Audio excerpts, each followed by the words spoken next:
Good morning दोस्तों, नमस्कार। फिर एक बार आपका स्वागत है हमारे इस यूट्यूब के चैनल पर।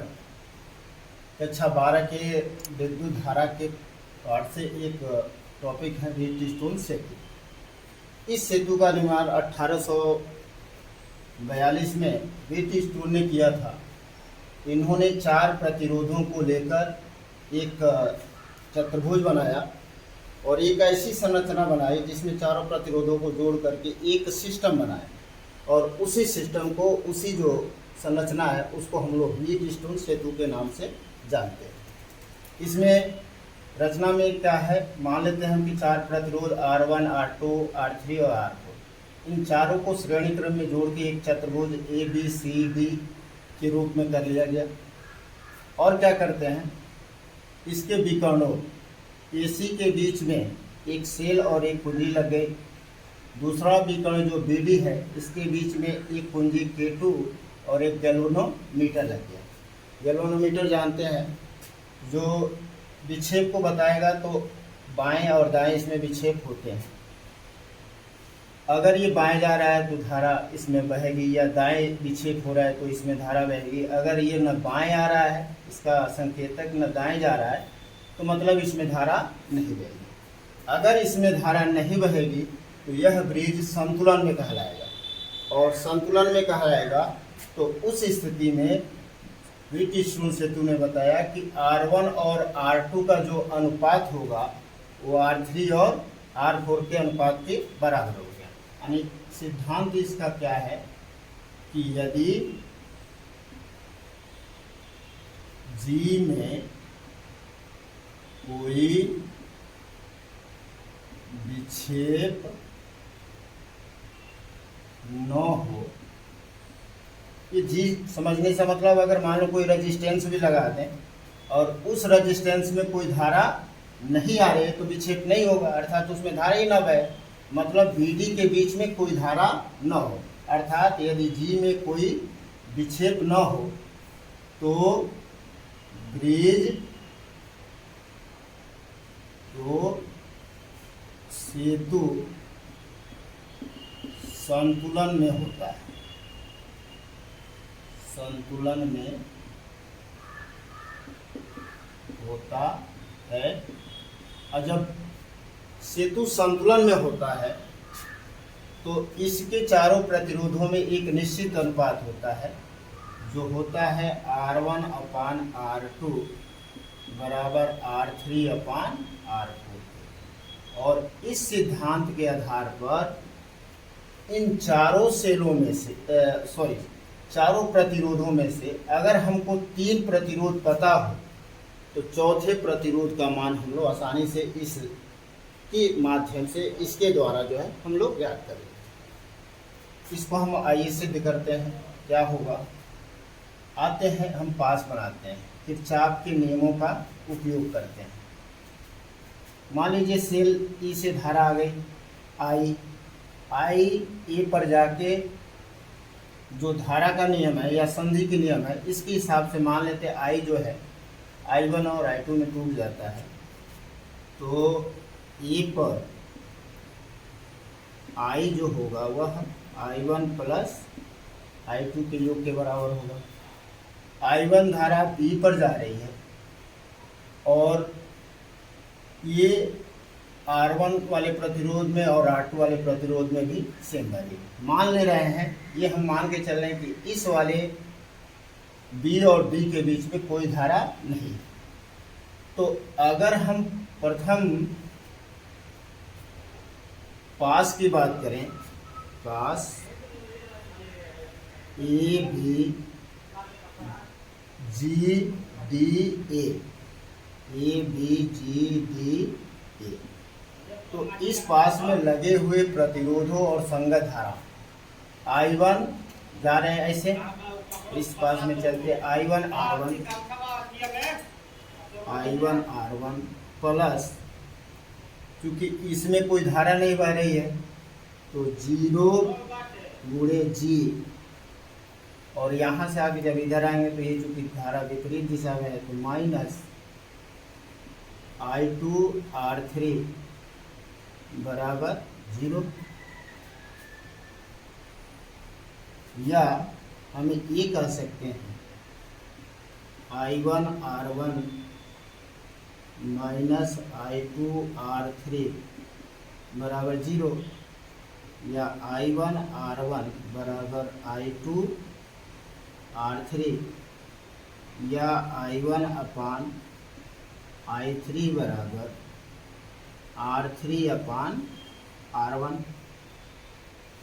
ये हमारा अनुपात हो रहा है I1 अपान I2, सॉरी I1 अपान I2 बराबर R2 अपान R3 अपान R1।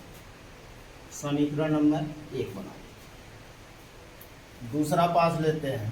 पास मान लो हमारा B C D B, पास B C D G B में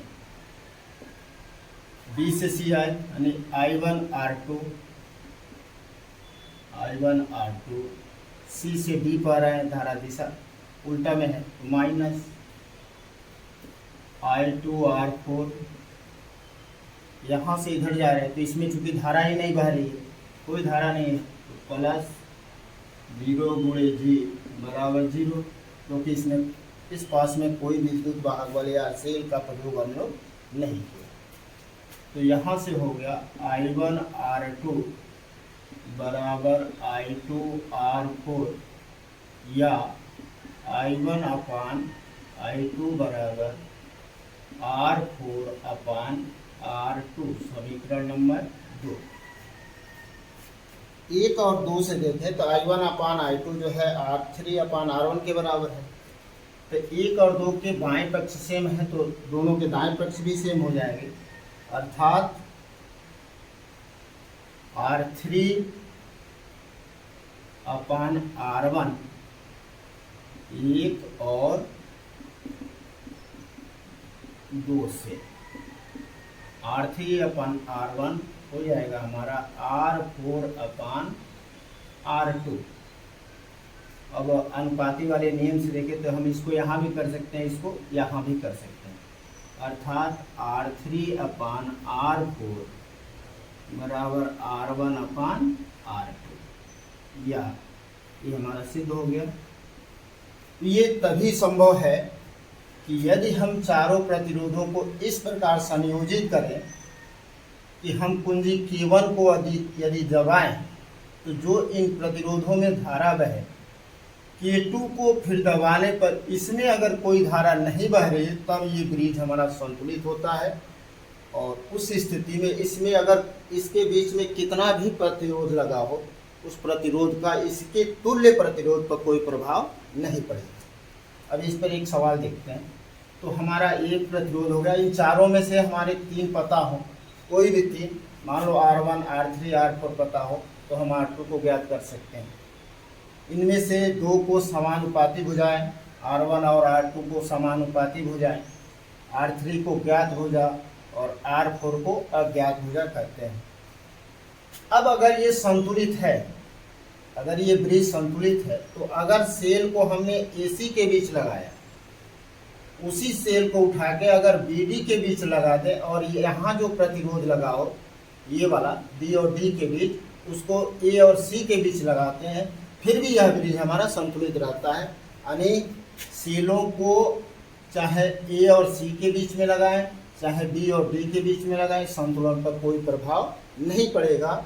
यदि इस वाले इसमें यानी B और D के बीच जो कोई प्रतिरोध लगा हो, अगर उसमें कोई धारा नहीं बहती। इस पर सवाल एक देख लेते हैं छोटा सा। मान लीजिए आपके पास ऐसा ब्रिज है, छोटा सा सवाल, ये 5 का है, ये 10 का है, ये मान लो 4 का है, और ये 8 का है, और ये 20 का है। A B C D, यहाँ मान लीजिए 10 वोल्ट की बैटरी लग गई है।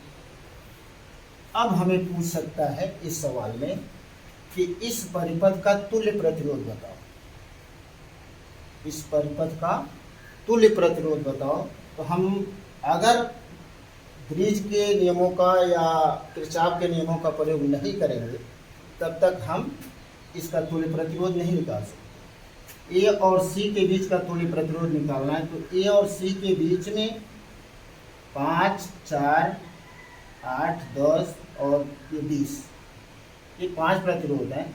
तो हम इस 20 को 4 के साथ श्रेणी क्रम में भी नहीं रख सकते, समांतर क्रम में भी नहीं रख सकते, न इनके साथ रखते हैं। तो इसके लिए हमको इस बीच व्हीटस्टोन सेतु के नियमों को देखना। पहले चेक करते हैं कि क्या ये ब्रिज संतुलित है। तो हमारा क्या है, R1/R2। R1 आप देखिए, मान लीजिए ये R1 है और ये R2 है, ये R2 मान, ये R3 है और यह हमारा R4 और ये हो गया R5। ये 5 प्रतिरोध। हमको सेतु के संतुलन की कंडीशन देखना है कि क्या यहाँ पर सेतु संतुलित है या नहीं। तो चेक करते हैं, R1/R2 बराबर R3/R4, 5/4, 5/4 बराबर 10/8, काट दिया, 2 × 10, 2 × 4 8, 5/4 बराबर 5/4। अर्थात हमारा दिख रहा है कि ये ब्रिज संतुलित है, ब्रिज सेतु संतुलित है। अगर सेतु संतुलित है तो हमें किरचॉफ ने बताया कि BD के बीच में कोई धारा नहीं जाएगी, मतलब B और D के बीच में लगे प्रतिरोध का तुल्य प्रतिरोध पर कोई प्रभाव नहीं पड़ेगा। अतः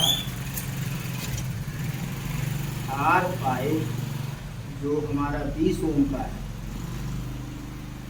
तुल्य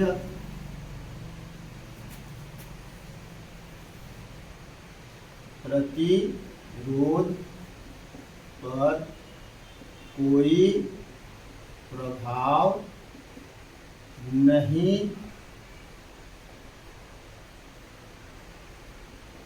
डालेगा। अर्थात अगर इनका हम तुल्य प्रतिरोध निकालें तो तुल्य प्रतिरोध पर इसका कोई प्रभाव नहीं है। अर्थात हम मान लेंगे कि ये है ही नहीं। तो उस स्थिति में ए और सी के बीच में जो होगा, बस ये 4 प्रतिरोध बच गए। कौन कौन? तो AB BC।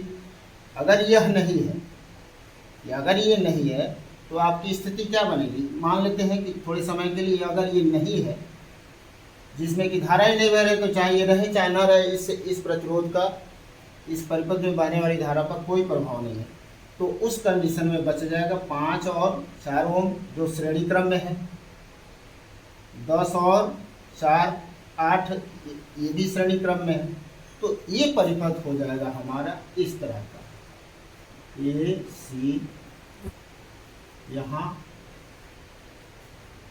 ये 5 और ये 4, ये B, यहाँ हमारा है 10 और ये हो गया 8, ये C। हमको A और C के बीच चाहिए, तो A और C के बीच में देखिए 5 और 4 श्रेणी क्रम में है, तो इनका तुल्य प्रतिरोध हो जाएगा 5 + 4 बराबर 9 और 10 और 8 भी श्रेणी क्रम में है, तो 10 + 8 बराबर 18। अब ये परिपथ हो गया बन करके ऐसा, A से C के बीच में एक प्रतिरोध हो गया ये वाला और एक प्रतिरोध हो गया ये वाला। ये जो है जो 9 का आया, इन दोनों का तुल्य प्रतिरोध, और ये 10 का आया। तो अब 9 और 10 किस क्रम में हो गए? समांतर क्रम में। तो इस AC के बीच का जो टोटल प्रतिरोध R होगा, तो चूंकि ये दोनों समांतर क्रम में है, तो 1/R होगा 1/9 + 1/10, अर्थात 10 +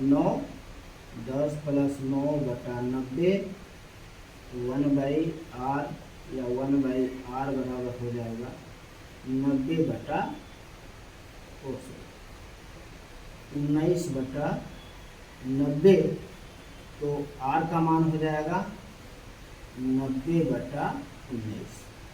अर्थात इस परिपथ का जो संपूर्ण प्रतिरोध है वो कितना हो जाएगा, तो 90 तुल्य प्रतिरोध हो गया 90/19, यानी कि कुल प्रतिरोध हो गया 90/19। तो अब इससे हम निकाल सकते हैं कि इस सेल से इसमें धारा कितनी बहेगी। सेल से बहने वाली धारा को अगर हम निकालें तो यहाँ ले लेते हैं, धारा हमारा हो जाएगा I बराबर कुल विद्युत वाहक बल जो 10 वोल्ट का है, यह हो गया 10 बटा कुल प्रतिरोध, तो संपूर्ण प्रतिरोध 90/19 है। 90/19, 19 चला गया ऊपर, 190/190/90, 0 कट गया, 19/9, 9 दूनी 18, 1 बच गया 2.1 एम्पियर की धारा इस परिपथ में बहेगी। तो उम्मीद है सबको समझ में आ गया होगा। व्हीटस्टोन सेतु मुख्यतः किरचॉफ के नियमों पर ही आधारित है। एक आपको एग्जाम्पल भी समझा दिया। फिर से एक बार संक्षेप में देखते हैं। इसमें 4 प्रतिरोध होते हैं, चारों श्रेणी क्रम में जुड़े होते हैं। एक चतुर्भुज का निर्माण होता है।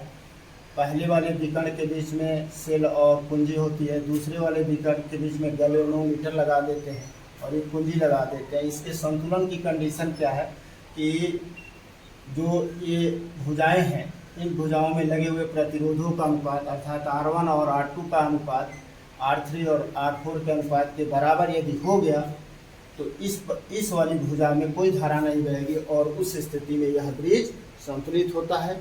इसी पर आधारित है, ये बहुत इम्पॉर्टेंट टॉपिक है। और इसी टॉपिक पर यह व्हीटस्टोन सेतु को ही हम आगे एक इस पर आधारित मीटर सेतु को भी देखेंगे। तो उम्मीद है कि आपको समझ में आ गया होगा। उदाहरण भी दे दिया गया, दिखा दिया गया। इससे तुल्य प्रतिरोध, धारा और इन वोल्टेजों को भी हम लोग ज्ञात कर सकते हैं। बहुत बहुत धन्यवाद। लाइक करें, कमेंट करें, प्लीज़ शेयर करें, अधिक से अधिक लोगों को जोड़ें ताकि हमें भी आप लोग का सपोर्ट मिल सके। उम्मीद है। बहुत बहुत धन्यवाद।